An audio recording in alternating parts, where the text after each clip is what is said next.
Thanks. Catherine, if you'd like to take us away, thank you very much. Will do. Thank you. Good evening, everyone. Thanks for coming along this evening to hear about pocket forests. Giving a talk almost sounds like giving a good talking to. So I'm going to do that little bit of boostering that involves me sharing my screen. Hopefully that will work. And we can kick off. And yeah, I do welcome, as Kieran said, I really welcome any questions you have. There is no such thing as a silly question here. And let's begin. So that is hopefully going to, yeah. This was taken by my co-founder and colleague and friend Ash Conrad Jones down in Avondale, near where I grew up. Often, I suppose, similarly to many people who grew up in the countryside, you kind of rush towards the city because that seems to be where all the action is. But it was during lockdown. Ash and I are neighbours in the south inner city in Dublin, and we have the ignominy of having the least amount of green space per person in the city. It's less than a metre of green space per person when it was last measured, and it's probably even less than that now because our population has massively increased with large amounts of student housing being built in our neighbourhood. And it's really welcome to see the city becoming a little bit high rise. I suppose, 7 stories are quite appropriate for where we are in the south inner city. But at the same time, a lot of that building was coming at the expense of green space. And during our 2K lockdown,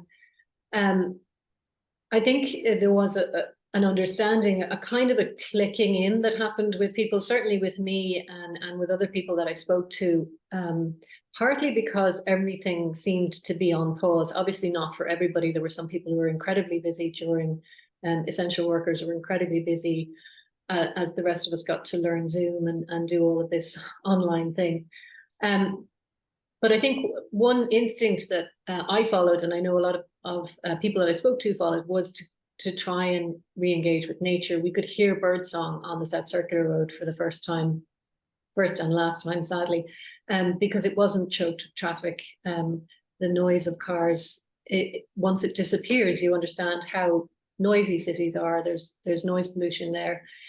So we heard the birdsong. We saw images from around the world. We saw the canals of Venice becoming clear because they weren't being churned up by boats. Suddenly nature seemed to be still there. Obviously it was always still there. We just ignored it a bit more when everything was going at full pelt.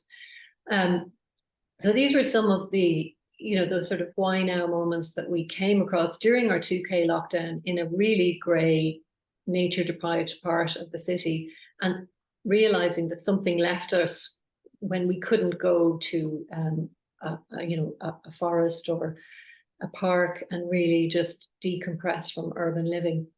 And this research, that second figure, was from the EPA, who did some research around this kind of idea of nature connection that came up during COVID. And there's huge public support for this idea. People felt that parks and beaches and sea swimming, and we can laugh about it, and we can be sort of ironic about it now because we've gone through that time. But at the time it was properly important to people, and it helped get them through a very tough time.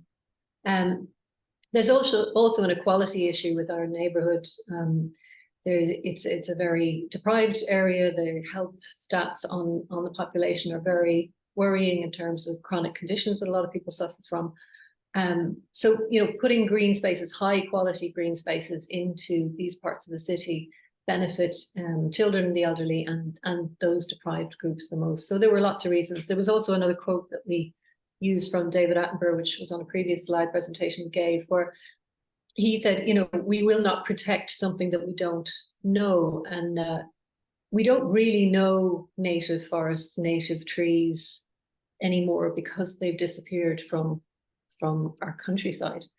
So this is just a kind of a graph. Actually, the WHO don't have an official recommendation, but this was research that was carried out for them, recommending that people have roughly 9 square meters of green space per person in an area. Now that's obviously, we have a fraction of that in this part of the city and in other parts of the city. Phoenix Park kind of makes up for it on the north side. And the access to green space, there's increasing fascinating research around this deep connection that we may not even know that we have with nature. I'm reading a book I really recommend it, called Reconnection by Miles Richardson, who's a professor in the UK, who's studying this nature connection issue. And he cites an experiment where they put people into a setting where they blindfolded them, and then they asked them to put their hand on a surface. So there were different surfaces, they were differently arranged so they'd all be the same temperature. There was a marble, there was a tile, there was a slate, and there was an untreated oak surface. And these people were wearing sensors, and when they were touching this untreated oak, the prefrontal lobe in their brain saw activity that tallied with that idea of feeling more relaxed, feeling less stressed, cortisol levels dropping, even just touching a natural material can make us feel better in ourselves because of the deep evolutionary connections we have with the natural world. We are nature, we are part of the natural world. We've lost track of that in a major way, and that has led us down the road to disaster. So there are multiple problems. We're a very treeless island. Sadly, we have a fraction of the average tree cover across Europe, and also there are cities across Europe with much higher tree cover than we have. Our tree cover is basic, very basic, but then when you boil it down again to how much of that forest is actually native broadleaf forest, it's less than 2%. Much of the rest of it is plantations of Sitka, which are being grown for timber, with, as we now understand, problems that system creates for biodiversity and for carbon and soil health. So where could we go with trees and with it reinstalling or retrofitting nature back into cities? Cecil Konijnendijk, it's a Dutch name, and I have a Dutch colleague, so it's Dutch for rabbit warren, I think. But he's a tree expert, urban forest expert based in British Columbia, and he's come up with this 330-300 rule. It's kind of a snappy thing, a little bit like the 15-minute city idea of having resources around you. So you can subject where you are at the moment. Can you at the moment see 3 trees from your window? I'm looking out onto Thomas Street where there are 0 trees that I can see. Do you have 30% tree canopy cover in every neighborhood? Obviously, it's far from that. And are you 300 meters from your nearest high quality public green space?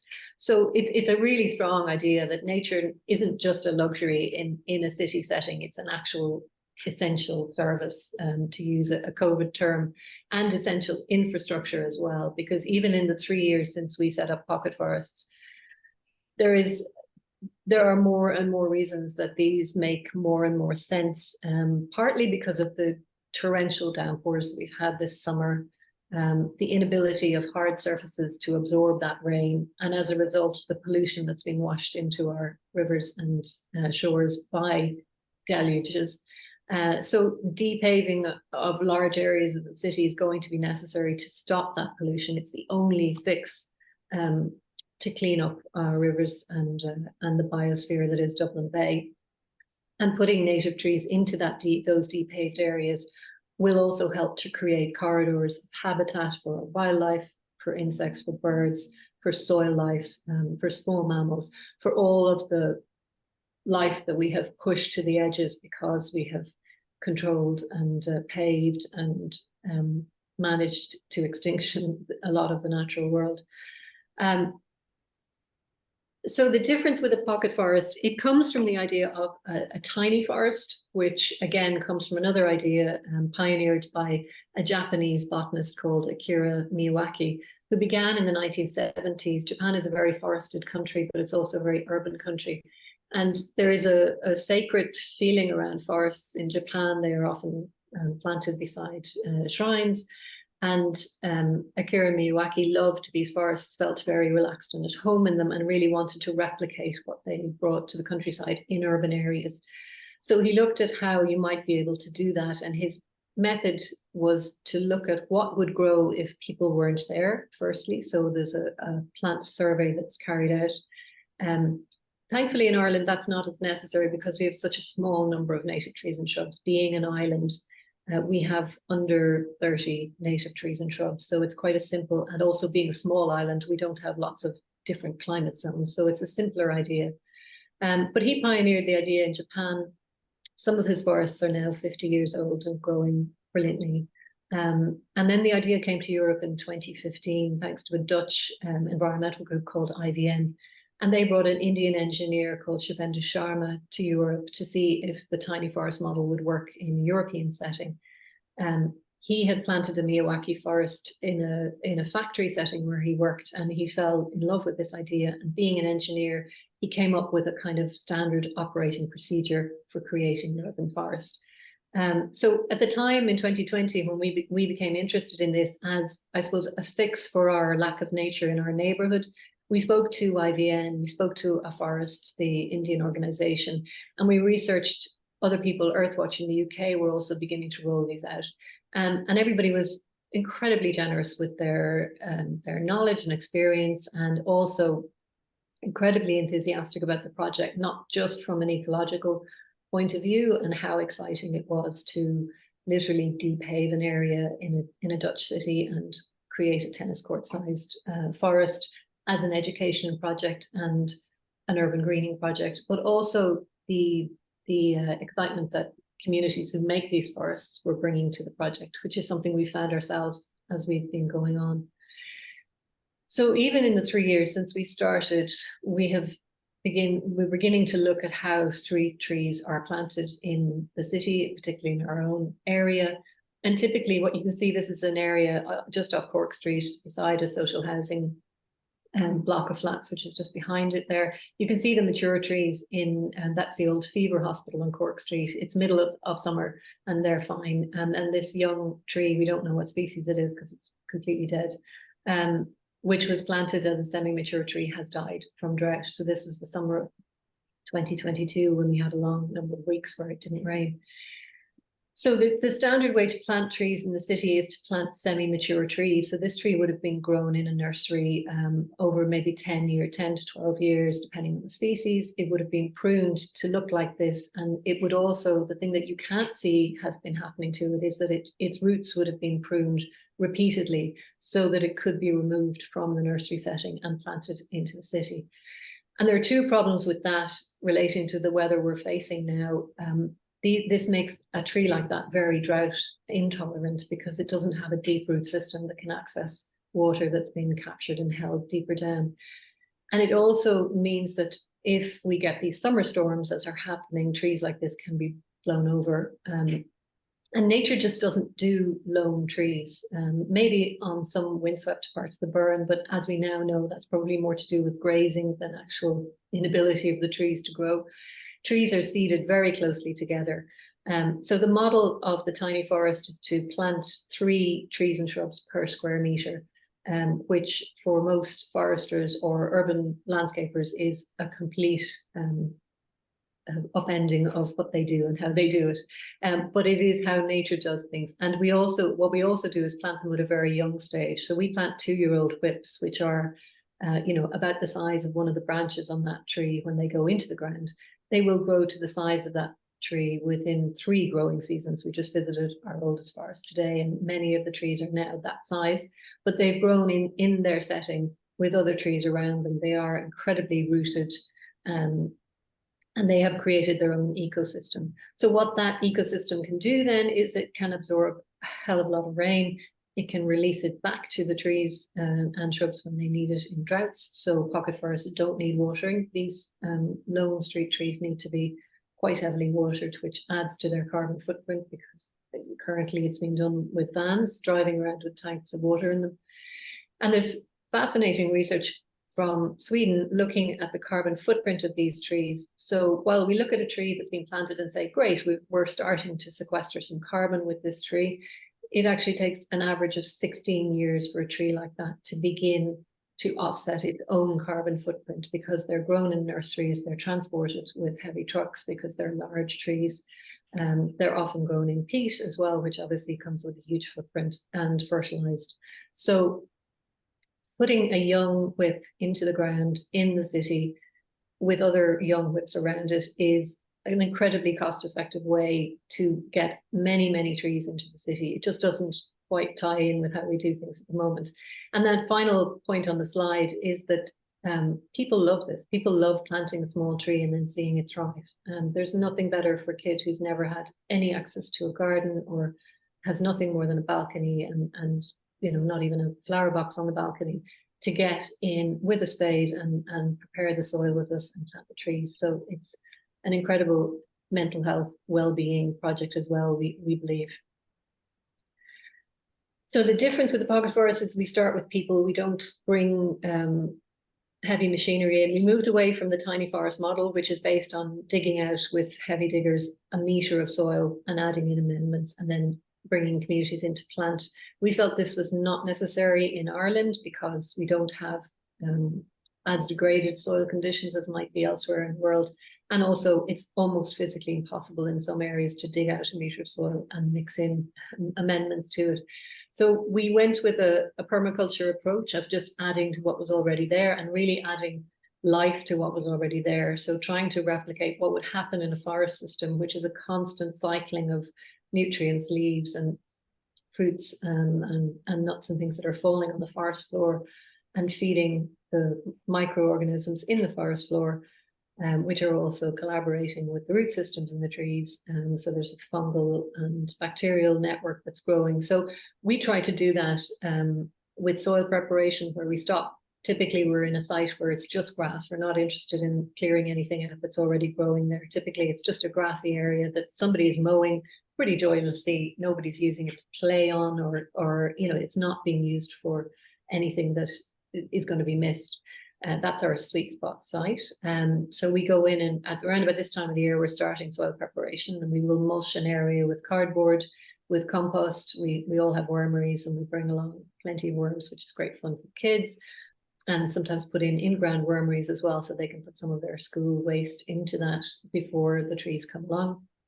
And then we plant the trees in bare root season, which again, worryingly used to be November to March when the trees were dormant, but because autumn has been increasingly mild, it's now more like January to April because we're having mild autumns and cold springs. So bare root season, again, even in just the 3 years we've been in existence, has moved a month ahead of where it used to be.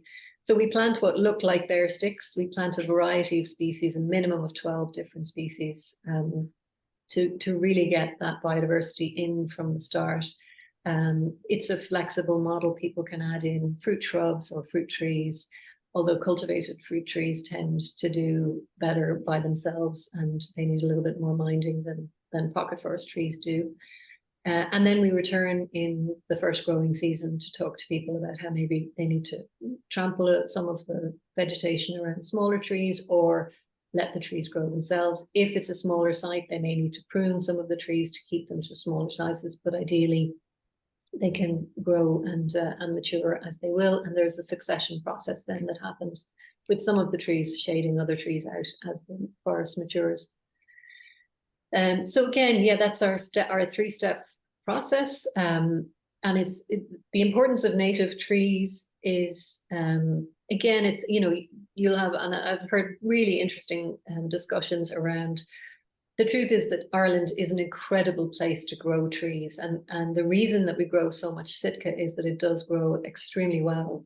We have a temperate climate so far, and we have a 10-month growing season, really, in lots of other parts of the world. You know, there is snow, which stops everything or slows everything down. We don't have that. We have incredibly beneficial growing conditions for trees, especially young trees with the rainy summers that we're having. So we can grow sequoias and redwoods and incredible, huge, giant trees, which are massively impressive, and we can, you know, cut them down and make incredible things from them. But what they don't give our wildlife or soil life or insects or birds is food or a home, other than a perch.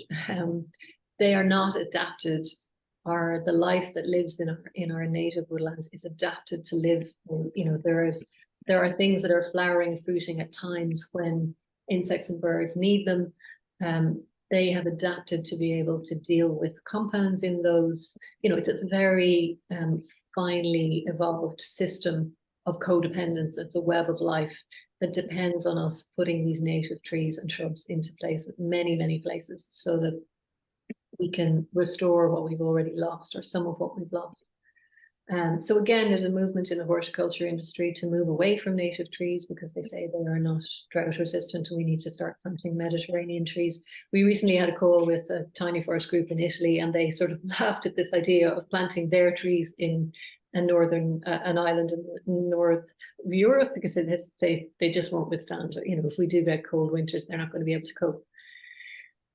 So again, that's the native tree issue. So these are some of the species that we grow. We've gotten to know and love these trees and shrubs. We can't believe that they're not more widely revered. I suppose it's a little bit like having written about food for many years, where Irish ingredients were slightly looked down on as being too easy or too available, and it was all about posh foreign ingredients. The Irish tree and shrub world is a little bit like that, and I'd love to see it come around to where Irish food is, which is, this is the thing that people will pay a lot of money for because it is a special and very important. So we were very ambitious. We've just been awarded the Social Entrepreneurs Ireland Impact Programme, and we're working with their experts to really, I suppose, catch some of the tailwinds that are now blowing in the right direction. We have the EU Nature Restoration Law in place, thankfully, by the skin of its teeth. There's a new reporting directive. We've been hearing a lot about the nitrates directive, but actually the more interesting directive that's coming into place, and nobody's talking about it yet, is the Corporate Sustainability Reporting Directive. And this is going to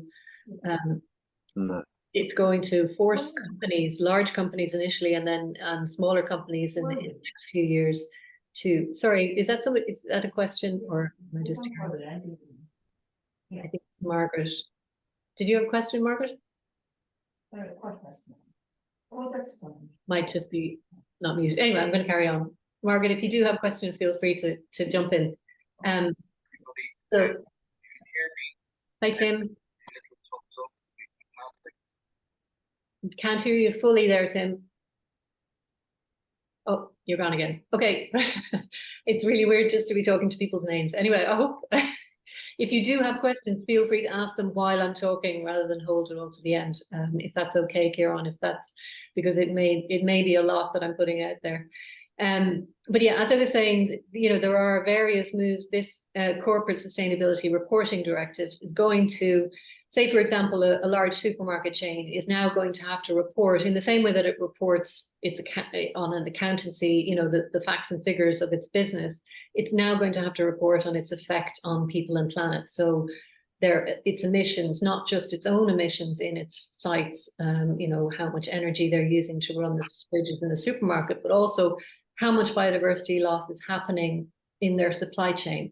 So if their meat is coming from a highly intensive dairy, meat or dairy is coming from highly intensive farms, how much biodiversity loss and carbon is coming from that supply chain. So that's going to really spell out the impact that these very profitable businesses are having on the natural world, and they're going to have to figure out how to lessen that impact at scale. Obviously, a small pocket forest in an urban area is going to go nowhere near touching the impact of a large supermarket chain, but finally we're going to join up that system that is extracting all of these incredibly lucrative products from a system that it is not restoring or protecting for our future. So we're hoping that we can tell that story and tell the story of hopefully the regeneration of native woodlands around the countryside in remoter areas by bringing that also to doorsteps and neighborhoods and people's lives, and explaining that this is important work that should be valued. So this is just an example of some pictures. It's the slideshow part. So this is a family resource centre in Artane, and we were working with the Community Foundation of Ireland, who are a great organisation to work with. And we got some funding from them to work with these family resource centres. They're really impressive organisations. They bring together homework clubs and gardening groups, and this was a shared area, local council area beside their centre. They didn't actually have any green space themselves. So you can see there our soil preparation stage. This was a really rocky site. We actually needed to use pickaxe at times. Almost every green in Dublin has a layer of rubble under it. We've been finding out over the last 3 years. So we've used cardboard, we've used wood chip compost, the coffee sacks that you see around the edge. Again, they're all waste products from the city. We'd love to see a local district composting system. So we love to go into places where people are already making compost and use that in the system. So this is the soil preparation that's happening around about now. And then we just leave the microbes to get on with their work. And as you can see, there's all ages involved in that particular one. This is the team, myself, Amy in the middle, who joined us last year from the Dublin Food Co-op, and my co-founder, Ash Conrad-Jones, without whom none of this would have happened, because she knows how to run a business, and being a journalist, I don't. So she's keeping us on the rails. And so our figures are, it's in terms of, we're never going to plant 1 million trees. We're not really a tree planting organization. We're more interested in creating ecosystems, creating an understanding of an ecosystem. So we've never really made any claims for carbon or, that trees will offset anybody's activities. But we've been quietly putting these pocket forests around the country, some of them very, very small. And there are more than 85 now, and many people have listened to us talking. So this was the forest we actually visited today. It's in Mercy Secondary School in Inchicore, which is a wonderful school with a really progressive principal who was more than happy to let these women who had this idea and wanted to trial it into the grounds. And with the TY students of 2020 and 21, we prepared the ground, again, using our coffee sacks here. We thought they would rot down, and they didn't. So we now just use them on the edges rather than as a mulch. They rot down really well if you're growing potatoes, and then the whole bottom will come out of them, but you need to have a lot of soil on top of them. And what we created there, you can now see it on Google Maps when you look at the school, which is really exciting. And I think it was a shot taken last summer when all of the grass had gone yellow and the pocket forest area was still very green. So it's a kind of a circular pocket forest with an area in the middle where Ash is standing displaying herself, where the students now come and sit if they want a bit of quiet time. They have an outdoor classroom with a sheltered seating area just beside it, so people can come out and do some outdoor lessons, not just in nature or science, but also general lessons if people feel they will get a bit more headspace outside. So they're really using their grounds to great effect, and they've done all kinds of other projects in the grounds where they've let things go no-mo. There was a fox that was living just to the left of where we started the forest, and the fox has now moved their den into the forest, which is massive for us. We're delighted that the fox has made the forest their home. And during the summer, on a visit there, I saw a bright blue dragonfly, something I've never seen in the city before. So, and that forest has more than 16 species of it. There are some oaks and some Scots pines in that site because it's big enough to allow those trees to grow and mature. So in centuries to come, hopefully there will be incredibly long-lived trees there. And all of the other faster growing species may be mulched back into the soil or will have played their part, depending on how the whole thing goes. We won't be around to see it anyway. Oh, my slide has just frozen there. Why is that? Oh, we may have to. Yeah. So this is our smallest footprint. Probably the as Ash would say, daggiest site we've ever worked with. It was kind of a weed barriered and gravelled area in a very shady spot in Warrenmount Presentations Secondary, which is again in right beside our neighbourhood. The girls helped us to move the gravel. We actually had to plant the forest online because it was in the middle of the second lockdown in January 21. And that we can fit 12 trees and shrubs into that small footprint. And as you can see, they take off really, really well. And again, nobody's watering it, nobody's minding it. It's doing its own thing from a very early stage. We did some work with private gardens as well. So this gives a really good example of how you can still mow around a forest area. It doesn't all have to be given over to trees and shrubs. Obviously, we'd love if it was, but if you want to use it as a feature in your space, it's still possible to mow around it. And again, you can just see how quickly the trees take off. This is how trees are grown in nurseries all the time. Again, this was a junior school with, I think this was Community Foundation funding as well, and kids just love. They hold forest school in this school. It's a really lovely. They've made great use of spaces that would kind of just be forgotten about, I think, if it wasn't in a city setting, and every bit of green is valued. And we always put a sign on when we do our soil preparation to try and explain to people what's happening and why it looks like this, why it looks like a grave or a leaf. They're supposed to be leaf shaped, but sometimes people say, oh, that looks like we buried a body there.